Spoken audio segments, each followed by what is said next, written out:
The SS Great Britain is a ship that was built in 1839 and designed by Isambard Kingdom Brunel. It was launched in 1843 and went on to change the course of movement and communication around the world quite drastically. It cut travel times to New York and Australia by a huge amount and allowed movement of people around the world. It was built in the very dry dock that I'm standing in now, and it came back to this dry dock in 1970, 127 years to the day that it left. So you can't really live in Bristol and not know about the SS Great Britain. It's such an iconic piece of the floating harbour and the landscape around here. One thing I didn't know though until I started working on this project was how much more it was than just the ship. The SS Great Britain Trust cares for the amazing ship that I happen to be standing in front of. It's also a leading visitor attraction, and it is a community, education and conservation charity. We run programmes such as the Future Brunels, which helps young kids get into STEM futures.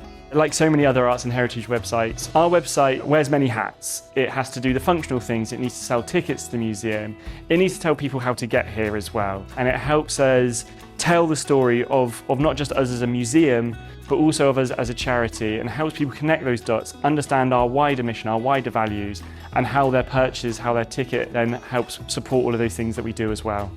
So clients usually come to Atomic Smash when they're experiencing some problems with their website or when their users are finding the site difficult to use, and this site was no exception.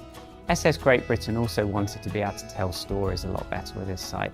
There are so many fascinating stories surrounding the history of this ship, and so we wanted to give them the tools to be able to really talk about that aspect. One of the reasons we know our website is important is that it connects people with their ancestry. We had a project which became the Global Stories Database, which is something that's accessed through our website or on site when you're here. Loads of people around the world have this connection to the ship, and we've had people contact us either in Australia telling us they'd use that space to find relatives, or from Australia visiting the ship itself and telling us that's how they'd find out about their family on board.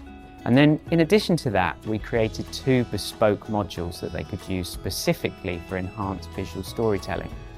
The first of these was an interactive timeline. And what the timeline did was enable the team to tell a story with some kind of chronological basis. The second bespoke area of the website that we put together was an area called Collection Stories. And this is specifically focused on objects that are connected to the history of the ship.